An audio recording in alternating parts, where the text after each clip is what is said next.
Yeah, we'll see whether both players, again, this is a map where that single gate or single racks expansion can be quite powerful.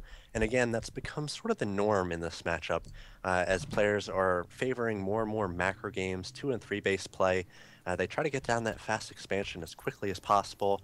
And you sort of make a deal with the other player, sort of an unspoken deal.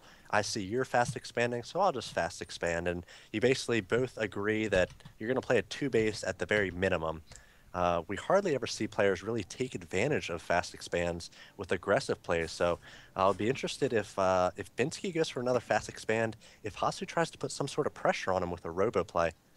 Yeah, well, this is going to be a full cross-spawn map, and the walking distances are rather long, but Immortals would be the perfect unit to add in order to try to go for that bunker bust. That 50 damage every a little bit more than a second does really add up really quickly, especially when you can have force fields from sentries preventing any repair. And now we see Hasu, after placing down that pylon, scouting in the clockwise direction. It will be a little bit of time before he finds his opponent, but he may get there early enough to perhaps scout out the barracks just as it's being completed and perhaps see if there is any gas in play.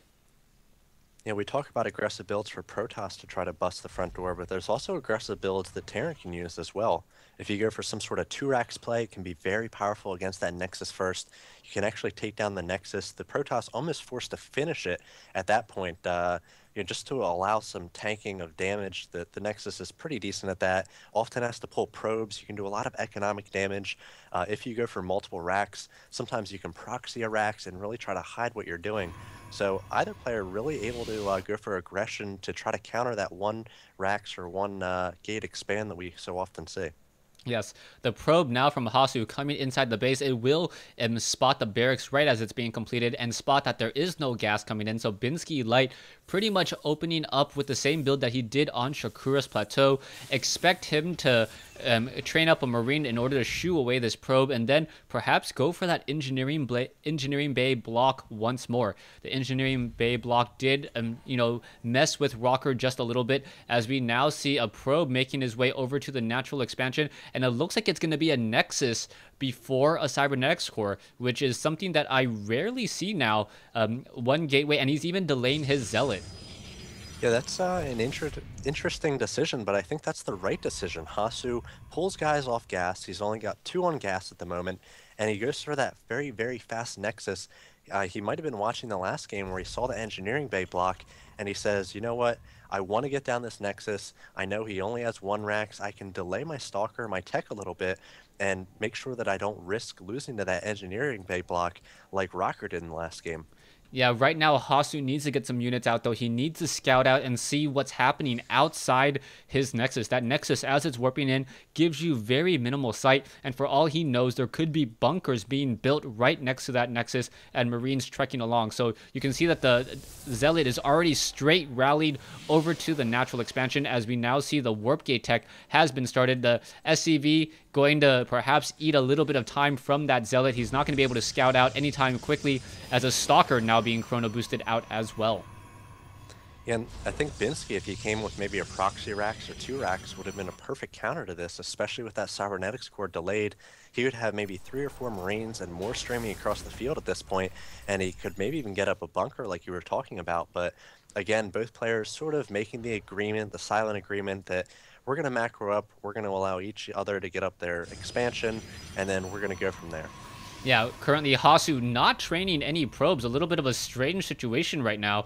I'm not quite sure if he's purposely getting into his 4th gateway and then going to start training probes, as he wants to make sure he doesn't fall behind the triple racks production of Binsky Light. Binsky doesn't have any add-ons though, so the warp gate tech will definitely help him, will help Hasu get out more units much more quickly, as reactors and tech labs not going to be added in anytime soon. Yeah, it looks like we actually do have the first tech lab coming from Binsky. And again, that 3 racks isn't very scary against just gateway units, as long as you have sort of similar numbers of gates, because Marines, not so good against Zealots and Stalkers alone, but once you start adding Marauders, you start adding upgrades like Stim, which we see Binsky adding now, that's when the sort of balance of power shifts a little bit back to the barracks instead of the gateway, until the Protoss get some higher tech themselves or some upgrades. Yes, most definitely. Right now, we're seeing the warp gate tech has been completed. All those gateways now changing into warp gates as we are now going into a double forge. So double forge coming in from Hasu most likely is going to be level 1 weapons and armor upgrades, as we may also see a Twilight Council if Hasu really wants to heavily try to tech up and get those weapons upgrades. Now, the Stalkers and the Zealots and the Sentries, I'm a little curious as to why he's not taking on the rocks.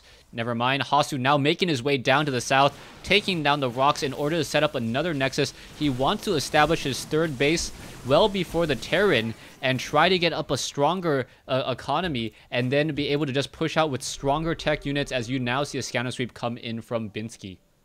Yep, I'm a little concerned about the lack of scouting here from Hasso. Yes, he has the center towers, but he hasn't poked and seen what Binsky is really going for at this point. So he doesn't know if any sort of timings are coming, and when you basically don't go for the robotics play, when you forego it to go for these early upgrades, it's really tough to scout. You sometimes maybe even have to get hallucination for your first few centuries and try to use that to scout a little bit, but Hasu is completely blind at this point, does not know what to add in the way of tech.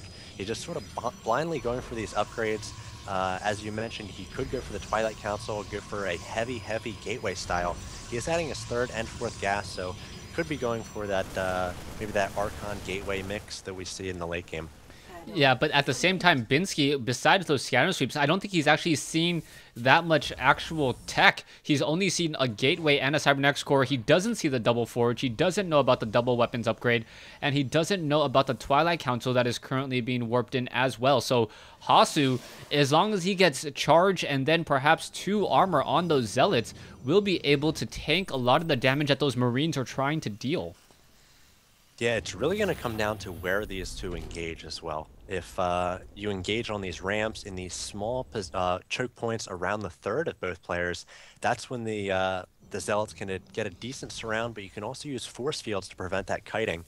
If you engage in the center, it can be very tough to get effective force fields. The Terran player can basically kite to its heart's content, and that's when this upgrade strategy doesn't cut it so well. You really need the ranged AoE, the storms, or the Colossi to do damage against the Marines and Marauders. Yeah, we now see the Marines and the Marauders with the medevacs making a move out. They are going to be activating the Zelnaga Tower and then just continuing along their merry way. And they are going to come within sight of this far Zelnaga Tower here.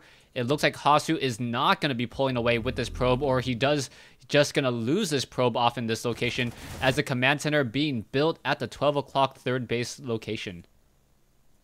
Yeah, we'll see whether Binsky is actually going to engage and commit to an engagement here, or whether he's just trying to, rustle the feathers of Hasu a little bit. It looks like he's going to be checking for the third as he's setting up his own third. So Hasu has a patrolling zealot down here to sort of detect any early detection of aggression in the south position here. And it looks like Binsky's going to be waiting for this third medevac and now loading up some medevacs. And it looks like, 3 medevacs being loaded up here. So going to have quite a powerful drop, but this Zealot might spot it. Yeah, the Zealot now moving up and down. It's really going to come down to where that Zealot is as those medevacs fly by. The medevacs now all grouping up to the far south side. And unless Hasu is keeping track of the minimap ever so carefully, he's not going to see these medevacs fly by as the Marines and the Marauders are now feigning pressure on the front door. Yeah, and it looks like that Zealot, he is going to spot the medevac down there. I saw Hasu's army, or his vision, and he does see that, so he's moving some units to the third, but I think he actually thinks those medevacs are heading for the third, when in fact they're heading for the main. He does have some stalkers in position. They do have blinks. They can immediately get into position, focusing down the medevacs, take down a half-full medevac, but the stim on the Marines and Marauders, just so many here, coming out of those 3 medevacs, cleaning up all these stalkers. At the same time, we've got a drop in the natural doing a lot of economic damage as well. So Hasu trying to defend on multiple fronts. Yeah, Hasu fighting in the main, fighting on the Nasrul. The Stalkers are not able to really engage it. The Marines are upgraded 1-1. Stalkers are upgraded 1-1 as well, as the Marines are now going after low hit point Stalkers, able to take them down. And now Marines just shooting straight from the low ground up onto the high ground, as the Marauders are able to just destroy that assimilator, and the Stalkers and the Zealots unable to really engage as they are fighting on different levels. Yeah, it's all Zealots, and they do not have charge yet. And Binsky being very smart here, using the terrain to his advantage, picking up away from those Zealots, and then trying to kite and drop in the natural once again. Hasu has lost so many probes, Gerda. 31, 32, 33 probes have gone down now. It is 59 to 21, and I think Binsky, with his multiple drop aggression on basically dropping almost 2 or 3 different places at once and really microing these drops well, has probably won this game. Yeah, right now there's just a really, really large hill for Hasu to climb back if he wants to take the victory. We do see a Templar Archives now being placed down. Psystorm would have been good on those drops if the High Templars had the energy and the Psystorm upgrade, but it's going to be almost feel a little bit too little too late, as Hasu now more than half of the workers behind his opponent. He's also down a base as he does not have a third base up. And now it's going to be the 3 full bases of Binsky versus the 2 bases with minimal probes for Hasu. Yeah, and Binsky just finishing his Ghost Academy, so if I'm Binsky at this point, I'm coming out with maybe 3 or 4 ghosts, and then I'm pushing all in with whatever I have, and it looks like he's going to go even a little bit earlier than that. He's moving his 152 supply army across the field here, and he's going to be met by only an 89 supply army from Hasu. He does not have storms yet. He's just got the 1 Archon. He does have charge, and he does have 2-2, but Binsky has 1-1, and he's got the medevac, so I think that this is going to spell the end for Hasu. Yeah, Binsky now down to 173. A Zealot tries to run by, gets shot by the Marines and the Marauders. Binsky most likely is going to be going for another multi-pronged hit. Perhaps Stalkers could be in midfield, and now it looks like there's going to be a drop along in the main base once more, as we saw those 2 medevacs earlier, and now a really, really large push with the main army as well, as Hasu loses a pylon. Yeah, loses a pylon, gets supply block, and now he's not able to warp in anywhere to defend against these drops. So he's going to have to defend in the main, and he's moving his entire army for the most part into that main. And now in the natural, he's going to be met by the bulk of the army of Binsky, and it's 186 to 88 at this point. So yeah, double the supply, and unless Binsky throws away this entire army and loses his third or his natural, I think he's got this one in the bag. Yeah, Binsky, however, being very, very safe and careful. He doesn't want to engage against those High Templars unless he knows that he can really win. 1 High Templar getting taken out there. Marines and Marauders shooting from the low ground up onto the high ground. Stalkers now making their way over. But that assimilator just destroyed. No more gas for Hasu, as Hasu does need a lot of that gas, as the Stalkers and the High Templars are now making a push out. A rather strange push, as he does have a much inferior army, but if he can get those Psystorms off in the right locations, perhaps take down a couple medevacs while they are fully loaded, he may be able to come out ahead. Yeah, those medevacs have a lot of HP, so you might actually be able to just one-shot those with some feedback. So it'll be interesting to see here what he chooses to do. He has probed up, well, not much at all. He's got 29 to 66. He's producing probes a little bit at a time, but really struggling to try to max out this army. And Binsky just posturing here, dropping again in the main as he postures in midfield as well. And Binsky just being surgical with these drops, picking apart Hasu. Yeah, so far, Hasu has not gotten any anti-air to stop it. We see a feedback onto the medevac, and now a Psystorm coming in. The Marauders will all get taken down, as we now have an attack on the front door. The Marines and the Marauders are trying to run through here. There's another Psystorm, and Binsky actually losing a lot of units, or taking a lot of damage in this engagement. But are there any more High Templars are the key questions, as the Zealots are now trying to chase. It looks like more feedback once again being cast, as another Archon being merged on the field. Yeah, I'm not quite sure. Binsky almost toying with Hasu. He's got basically two-thirds of his army back into his main. He does have ghosts at this point, and he's got a lot of them. 8 ghosts. They all have about 150 energy. Maybe he's waiting for a 3-3 to finally push in and finish him off, but he's going to have just a ton of ghosts in this army for the next engagement. Once again, Hasu is supply blocked, 94 to 195, so Binsky establishing his 4th, and now pushing this large train of units with ghosts and a few SCVs, in fact, across the field, perhaps for the killing blow. Yeah, I think the SCVs are actually being transferred to the fourth base as there are hardly any SCVs off over there. As the Ghosts and the Marines are now making their way out, they are going to be 3-3 or should be very close to 3-3 by the engagement. By the time the engagement does happen, Hasu is establishing up his third base, but he is finishing his third base as we now see Light establishing his fifth and his sixth base at the same time. This is not good news as we now have an engagement in the center.